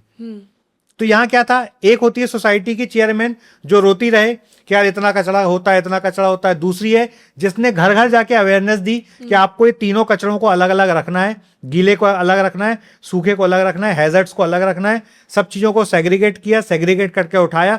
जो गीला कचरा उसकी खाद बना ली, जो सूखा कचरा उससे कुछ प्रोडक्ट बना लिया। आज उनके यहाँ पूरी जो सोसाइटी में बेंच लगी हैं, सारी प्लास्टिक की बेंच है जो रिसाइकल प्लास्टिक है, जो उसी सोसाइटी से निकला। Wow, great. मैंने तो नाम भी बता रहा हूं आपको, नवजीवन सोसाइटी दिल्ली की सोसाइटी है। आप इंटरनेट पे सर्च करो, आपको ढेरों वीडियो मिलेंगे। Amazing sir. मैं जितनी बातें बोल रहा हूं सारी चीजें रिसर्च करके बोल रहा हूं। आप क्रिएटिव माइंडसेट के हो तो आपके पास माइंडसेट ही माइंडसेट है। तो जो आपने इस पॉडकास्ट की शुरुआत की थी ना, कि जो महिलाएं डिप्रेशन में हैं, जो अपने बच्चों को आप कोस रहे हो, वो क्या बोलती है? इस बच्चे के कारण मैं अपने करियर को दांव पे लगा दी। अग्री। आप अपने बच्चे को बद्दुआ दे रहे हो, आप अपने बच्चे को कोस रहे हो। राइट। जिस बच्चे ने आपको मां बनने का अवसर दिया, जिस बच्चे ने आपको अपनी परम शक्ति बताई कि तुम में कितनी शक्ति है कि तुमने एक बच्चे को जन्म दिया, यू आर क्रिएटर। बिल्कुल बिल्कुल सर। आप उस बच्चे को कोस रहे हो कि मेरे बच्चे के कारण मैं करियर नहीं बना पा रही हूं। Right. Getting my point? Amazing. जब मैंने आपको बहुत सारी महिलाएं बताई। अभी 2-3 दिन पहले मैं एक न्यूज़पेपर में पढ़ रहा था, एक लड़की, क्योंकि अभी एग्जाम का टाइम चल रहा है, एक लड़की अपने कॉलेज का एग्जाम देके गई थी अपने 3 दिन के बच्चे को गोद में लेके। तो चैलेंज क्या उसके साथ नहीं है? बिल्कुल है। सुधा मूर्ति जब उनके हस्बैंड ने इन्फोसिस शुरू की थी, तब सुधा मूर्ति के भी छोटे बच्चे थे। क्या उसकी लाइफ में चैलेंज नहीं थे? बिल्कुल थे। तो फिर कैसे आज वो हजारों लाखों करोड़ के एम्पायर की चेयरपर्सन बन गई? बिल्कुल सर, राइट, बिल्कुल डेडिकेशन है वो। विश्व के सबसे बड़ा आदमी एलन मस्क, उसके 15-17 बच्चे हैं, कुछ लीगल हैं कुछ इलीगल है पर उनके तो दर्जनों बच्चे हैं, 2-2 3-3 बीवियां हैं, 2-2 3-3 गर्लफ्रेंड हैं, सबसे बच्चे हैं। तो यदि वो इतना सब संभाल सकता है तो आपके एक बच्चे में क्या चैलेंज है? और वो ऐसा भी नहीं कि एलन मस्क आज सबसे बड़ा आदमी बन गया, 3 बार वो भी बैंकरप्ट हुआ, उसने अपना घर बेच दिया अपने सपने को पूरा करने के लिए। राइट। तो चैलेंजेस तो सबको हैं, किसको नहीं है? बिल्कुल सर। अच्छा, एक बात और, क्या सारी वुमेन को वर्किंग होना चाहिए? मतलब आज क्या ऐसा ज़रूरी है कि जितनी वुमेन्स है वो सब काम ही करनी चाहिए? मतलब या फिर कोई अपने फैमिली में रहना चाहता है तो वो भी खुश रहे, ऐसा? सपना, देखो ये सवाल ऐसा है जिसके जवाब में लोग मुझे गालियां भी बक सकते हैं but I am ready for that. ये पर्सनल चॉइस है। आज भी भारत में यदि एक हस्बैंड वाइफ मिला के 50,000 60,000 रुपए भी कमा रहे हैं ना, तो अपने घर को अच्छे से चला सकते हैं। ओके। है ना? जितनी भी ये तृष्णा है ना, तृष्णा बोलता हूं मैं उसको, जितनी भी तृष्णा है ना, ये तृष्णा के कारण उन्होंने अपनी जिंदगी को, शब्द बोल नहीं सकता हूं मैं माइक पे, नरक बना के रखा है। क्या आप क्लब में नहीं जाओगे तो क्या आपकी जीवन नहीं चलेगा? बिल्कुल चलेगा। क्या आप पार्टियों में नहीं जाओगे तो आपका जीवन नहीं चलेगा? क्या आप 5 लाख रुपए की कार में नहीं घूमोगे तो आपके जीवन नहीं चलेगा? क्या आप बड़े बड़े महंगे महंगे मोबाइल नहीं खरीदोगे तो आपकी जीवन नहीं चलेगा? क्या आपके घर में 50 इंच की टीवी नहीं होगी तो आपका जीवन नहीं चलेगा? क्या आपके घर में 4 डोर का फ्रिज नहीं होगा तो जीवन नहीं चलेगा? क्या? बिल्कुल चलेगा। पैसे यहाँ खर्च होते हैं। आज भी दाल चावल सब्जी रोटी एजुकेशन में 50-60 हजार बहुत होता है। राइट। तो जब आपकी जीवन की जरूरतें ऐसी है ना कि मुझे हफ्ते में 4 दिन होटल में खाना है, तो आपको ज्यादा पैसे चाहिए। जब आपकी जरूरतें ऐसी है ना कि मुझे तो iPhone 17 Pro ही लेना है, मेरे लिए भी, मेरे हस्बैंड के लिए भी, और मेरे 3 साल के पिल्ले के लिए भी, 3 साल के बच्चे के लिए भी, तो आपको ज्यादा कमाने की तृष्णा करनी पड़ेगी। बिल्कुल बिल्कुल। पर जो सिंघम मूवी में वो डायलॉग बोलता है ना कि मेरी जरूरतें कम है इसलिए मेरे जमीर में दम है। तो मैं शौक करने ना नहीं बोल रहा हूँ, पर शौक करने के लिए यदि आपने अपनी जिंदगी को नरक बना लिया है, आप जिंदगी जी नहीं रहे हो, आप तो किसी के गुलाम बन के बैठे हो। बिल्कुल। तो ऐसा शौक क्यों करना? बिल्कुल सर। आप कितना भी पैसा कमा लो, आज लोग पैसे की होड़ में लगे हैं। मैं बोलता हूँ आपने यदि 100 करोड़ भी कमा लिया तो क्या सोने की रोटी खाना शुरू कर दोगे? बिल्कुल नहीं। खाओगे तो गेहूं के आटे की ना, बिल्कुल। चावल ही खाओगे ना, बिल्कुल। इडली खाओगे ना, उपमा ही खाओगे ना, बिल्कुल। बस पहले आप मान लो रोड साइड खाते थे तो अब 5 स्टार में खाओगे, इतनी फर्क पड़ेगा ना, इससे ज्यादा फर्क नहीं पड़ेगा। राइट। तो जितनी भी ये भूख है ना कि 4 लोगों को घर में काम करने चाहिए, 6 लोगों को काम करने चाहिए, आज से 50 साल पहले एक अकेला आदमी काम करता था और 12-15 बच्चों को पालता था। आज 12-15 बच्चे मिलके भी एक बाप को नहीं पाल पा रहे। नहीं पाल सकते। Agree sir. क्यों? क्योंकि जरूरतें ऐसी हो गई। आज हर किसी के घर में 2-2 3-3 हजार तो बेसिक मोबाइल के खर्चे हैं। राइट। बिल्कुल। तो जितनी भी जरूरतें बढ़ी हैं ना, ये जरूरतें बढ़ी हैं आपके शौक में। बेसिक नीड के लिए आज भी 50,000 से 1 लाख रुपए सफिशिएंट है। राइट। तो जिनको ज्यादा भूख है, जिनको ज्यादा दिखावा करना है, जिनको ये दिखाना है कि देखो मैंने भी नई रोलेक्स की वॉच खरीदी है, अपने पड़ोसी को, अपने रिश्तेदार को, अपने दोस्तों को, उनको अपनी जिंदगी नरक ही बनानी पड़ेगी। बिल्कुल सर। और जिनकी 1,000 की वॉच में भी काम कर चल रहा है ना, उनको जिंदगी नरक नहीं बनानी पड़ेगी। राइट। शौक जरूर करो, पर वो शौक करने के लिए अपने जीवन को नरक मत बनाओ। बिल्कुल। और मैं ऐसा भी नहीं बोलता हूं कि पैसे मत कमाओ, बहुत पैसा कमाओ, जितनी ताकत उतना पैसा कमाओ, पर वो पैसा कमाने के चक्कर में अपने माँ बाप को, अपने बच्चों को, अपने दोस्त को, अपने हस्बैंड को या अपनी वाइफ को, अपने भाई बहनों को, इन सबको समय ना दो और फिर पैसा कमाना पड़ रहा है तो मत कमाओ। क्योंकि एंड ऑफ द डे एक बुक है 5 रिग्रेट। उस बुक में जो लेखक है उन्होंने लिखा है कि लोग मरने के समय पे क्या रिग्रेट करते हैं। उसमें नंबर 1 रिग्रेट है कि काश मैंने अपनी जिंदगी अपने हिसाब से जी ली होती। एक रिग्रेट है कि काश मैंने अपने दोस्तों के साथ समय बिता लिया होता।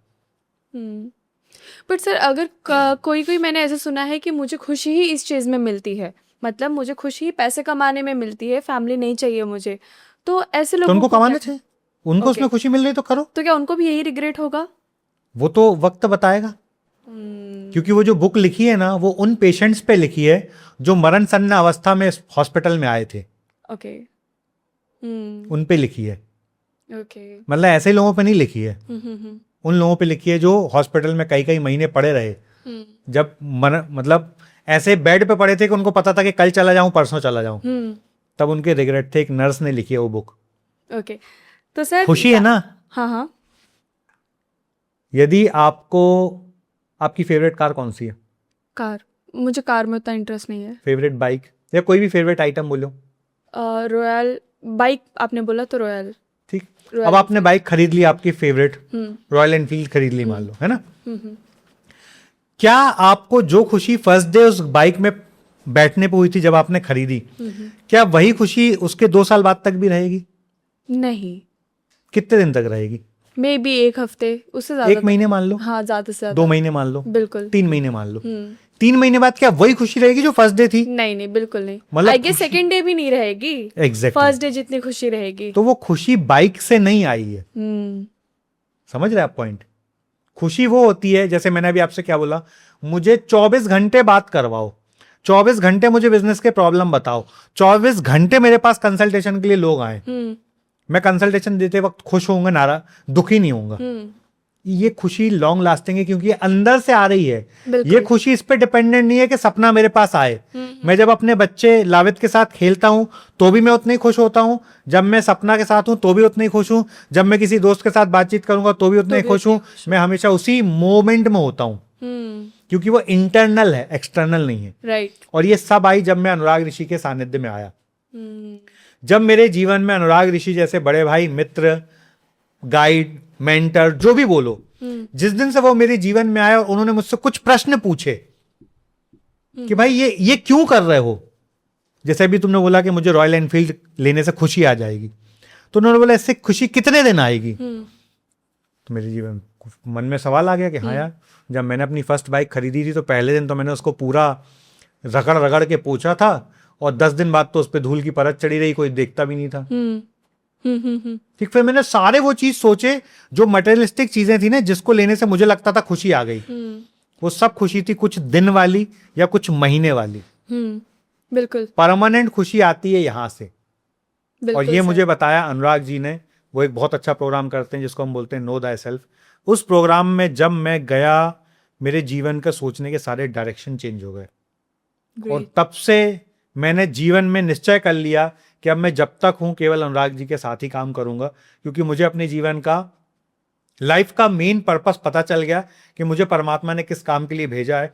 अब मैं वो काम में लगा हुआ हूं और दिन रात खुशी में रहता हूं। सर 3 टाइम्स आपने इस प्रोग्राम के बारे में बताया। अगर कोई चाहे कि कनेक्ट करना चाहता है या इस प्रोग्राम को अटेंड करना चाहता है तो वो कैसे कर सकता है? मैं बोलूंगा आप केवल अनुराग जी के यूट्यूब के वीडियो देखो, क्योंकि आप वहां पहुंचोगे तब जब वो आपके भाग्य में लिखा होगा। Oh okay. मतलब इसका कहने का मतलब ये है कि जो व्यक्ति अनुराग जी को नहीं जानता ना, उनकी फिलॉसफी नहीं जानता, वो उस प्रोग्राम में आ भी जाएगा तो उसके जीवन में कोई फायदा नहीं होगा। तो मैं केवल स्ट्रॉन्ग रिकमेंडेशन दूंगा कि आप अनुराग ऋषि जी का वीडियो देखो। आप चाहो तो लिंक में उनका वीडियो का डाल दूंगी, चैनल का लिंक दे दो। बिल्कुल। केवल आप वीडियो देखो। जब आप 10-20 वीडियो देखने के बाद आपको लगे कि सच में ये आदमी जो बोल रहा है ये मेरे काम का है, तो उन वीडियोज में कहीं ना कहीं आप वहां तक पहुंच जाओगे, पहुंच जाएंगे। बिल्कुल। मतलब केवल मेरे जीवन में भी वैसे ही हुआ। मैं आपको एक मेरे जीवन का स्टोरी शेयर करता हूँ। हालांकि थोड़ा अलग डायरेक्शन में चली गई बात। मैं कार चला रहा था और मैंने एक वीडियो सुना, देखा नहीं, सुना। मुझे आवाज इतनी कनेक्टिंग लगी कि मैंने कार साइड में रोक के पूरा वीडियो देखा। 8 मार्च 2019 को वीडियो डाला था। मैं डेट के साथ बता रहा हूं आपको। मैंने वो वीडियो, क्योंकि वो वुमेन्स डे पे ही बनाया था वीडियो। जब मैंने वुमेन्स डे का वो वीडियो देखा अनुराग जी का, मैं शॉक्ड हो गया, क्या क्या कंटेंट है। और तब से मैंने उनको ढूंढना शुरू किया। तो मैं जो बोल रहा हूँ ना कि वो वहीं पहुंचेगा जिसके अंदर भूख होगी। बिल्कुल। तो आज मैं उनके साथ काम कर रहा हूँ, मेरा सौभाग्य है कि मैं उनके साथ उनकी कंपनी में पार्टनर बन के काम कर रहा हूँ और उनके इस मिशन को लोगों तक पहुंचाने में हेल्प कर रहा हूँ। Great sir. तो सपना, जो पूरे पॉडकास्ट की शुरुआत से अभी तक जो बात हो रही थी ना, उस बात में मैं दो तीन चीज़ों को समराइज करूंगा। हर व्यक्ति के जीवन में चुनौती आएगी। यदि उसको अवेयरनेस है तो वो उसको चुनौती नहीं लगेगी, उसको वो जीवन की लर्निंग लगेगी। बिल्कुल। आज आप कितने साल के हो गए हो, यदि आप पब्लिकली बता पाओ? 24। 24 साल की एज में जब आप पीछे पलट के देखो, आपके जीवन में क्या चुनौतियां नहीं थी? बहुत। आज आप उन चुनौतियों को पलट के फिर से देख रहे हो जब, तो आपको 100% ये बात दिमाग में आ रही है कि यदि वो चुनौती नहीं होती तो आज जो सपना यहाँ है वो सपना नहीं होती। अग्री सर, मैं हमेशा बोलती हूँ ये खुद को, और इवन जब भी लोग मुझसे पूछते हैं तो मैं सबको ये बताती हूँ कि आज अगर मैं यहाँ पर हूँ तो उन चुनौतियों की वजह से ही हूँ। हर व्यक्ति, मतलब मान लीजिए आज मेरे जीवन में कोई चुनौती है, अब 10 साल आगे जाके जब मैं देखूंगा ना, कहूंगा अच्छा हुआ यार ये चुनौती मेरे जीवन में आई, नहीं तो मैं यहाँ पहुंचता ही नहीं। मैं सोने चांदी की बिजनेस में, बॉर्न एंड बॉट सोने चांदी की बिजनेस की फैमिली से हूँ। मुझे सोने चांदी की बिजनेस में बहुत बड़ा लॉस लगा था किसी समय पे। यदि वो लॉस उस समय जो लगा था, उस समय मैं डीप डिप्रेशन में था। पर यदि वो लॉस नहीं लगा होता तो आज मैं इस टेबल पे नहीं बैठा होता। मैं एक जबलपुर शहर की छोटे से शहर में छोटी सी एक दुकान में एक दुकान चला रहा होता और दुकानदारी कर रहा होता। शायद मैं तब भी खुश रह लेता, पर आज जो मेरा नेटवर्क है, जो मेरे रिलेशन है, जो मेरा कनेक्शन है, जो आज मुझे देश भर में लोग जानते हैं, मुझे प्यार देते हैं, शायद उस दिन मुझे वो घाटा नहीं लगता तो आज मैं सीट पे नहीं होता। बिल्कुल सर। ओके सर, तो मैं समराइज कर रहा था यस कि आपके जीवन में चुनौतियां रहेंगी। उन चुनौतियों को आपको सीखने के हिसाब से लेना है। दूसरा, बिजनेस करने की कोई कमी नहीं है। 50-60 तो मैं आपको अभी ई बुक में शेयर कर रहा हूं और आप एक्सप्लोर करोगे तो आपको सैकड़ों मिलेगा। तीसरा सबसे इंपॉर्टेंट चीज, आप अपने टाइम को यूटिलाइज कर रहे हो या किल कर रहे हो? आप अपने मोबाइल से यूटिलाइजेशन कर रहे हो या मोबाइल से अपने टाइम को खराब कर रहे हो? ये सब आप पे डिपेंडेंट है। बिल्कुल। तो बिजनेस करना बहुत आसान है। आपको मेरे जैसे सैकड़ों लोग मिल जाएंगे जो हेल्प करने के लिए लोगों की तैयार हैं। आप खाली पहला स्टेप लो, जो मैंने आपको बोला कि 500 मीटर दिख रहा है तो वहां तक तो गाड़ी चलाओ। बिल्कुल। उसके आगे का रास्ता अपने आप भगवान अपने आप दिख जाएगा। Right. Thank you so much sir. Last में बस इतना पूछना चाहूँगी कि अगर जितने भी वुमेन्स हैं जो घर पे बैठे हैं, जो इस वीडियो को देख रहे हैं, अगर आप उनको लास्ट में कुछ मैसेज देना चाहो, जो अपने दुविधाओं में फंसे हुए हैं, तब उनको क्या देना चाहेंगे? एक ही मैसेज दूंगा कि आपको भगवान ने वो शक्ति दी है कि आप सृजन कर सकते हो, आप क्रिएशन कर सकते हो, आप एक बच्चे को जन्म दे सकते हो। तो यदि आप में वो शक्ति है कि जैसे मैंने किसी किताब में पढ़ा था कि किसी इंसान की सैकड़ों हड्डियां टूटने पे जो दर्द होता है वो एक बच्चे के पैदा होने पे दर्द होता है। तो यदि आप इतनी सहन शक्ति, इतना पेशेंस, इतनी हिम्मत के साथ काम कर रहे हो तो भगवान ने तो आपको वो दिया है कि आप सृष्टि बना लो। तो धंधा बनाना तो आपके लिए एकदम हलवा है। आपको केवल अच्छा इंटेंट लेना है और अपने स्ट्रॉन्ग कन्विक्शन के साथ काम शुरू करना है। पहला स्टेप आप लो, बाकी के 99 स्टेप परमात्मा आपको बना के देगा। ये मैंने जिससे भी बोला है सबके जीवन में हुआ है, आपके जीवन में भी होगा। बस पहला स्टेप लो, 100% पॉजिटिव माइंडसेट से पहला स्टेप लो, अपनी लर्निंग पे काम करो, अपने आप को जानो, नो द सेल्फ, खुद को जानो और नेक्स्ट लेवल पे जाओ। Thank you so much sir. मैं एक क्वेश्चन की वजह से इस गिल्ट में थी कि जितने भी वुमेन्स हैं जो शादी के बाद अपने सपनों को पूरा नहीं कर पाती हैं, बच्चे होने के बाद जो अपने सपनों को ख़त्म ही कर देती हैं, तो उनके लिए मैं बहुत टेंस्ड थी, मैं बहुत गिल्ट में भी थी और मैं थोड़ा परेशान भी थी। बट आई गेस इस पॉडकास्ट के बाद मुझे खुद को एनर्जी मिली है और मुझे ऐसा लगता है कि आप लोगों को भी मिला होगा कि आज भी आप अपने सपनों को साकार कर सकते हो, अपने सपनों को बहुत ऊंचाइयों पे लेके जा सकते हो। तो दोस्तों, अगर आपको लगता है कि आप अपने ज़िंदगी में कुछ करना चाहते हो, एक बिज़नेस स्टार्ट करना चाहते हो, एक अपने मुकाम पे लेके जाना चाहते हो अपने सपनों को, तो आज ही इस पॉडकास्ट से सीखिए। मैं आपको जो भी लिंक प्रोवाइड करूँगी उस लिंक में जाकर आप देख सकते हो। आपके अनुसार जो भी बिज़नेस आपको सही लगता है या जिसमें आप जा सकते हो, जो आपके डोमेन से मैच करता हो, आप वहाँ से एक इंस्पिरेशन ले सकते हो और उस बिज़नेस को स्टार्ट कर सकते हो। तो अगर आपको ये पॉडकास्ट अच्छा लगा है और आपको जेन्युइनली हेल्प हुआ है तो मुझे कमेंट बॉक्स में ज़रूर बताइएगा और चैनल को लाइक करिए, शेयर करिए, सब्सक्राइब करिए। Thank you so much. Thank you very much सपना जी। Thank you sir.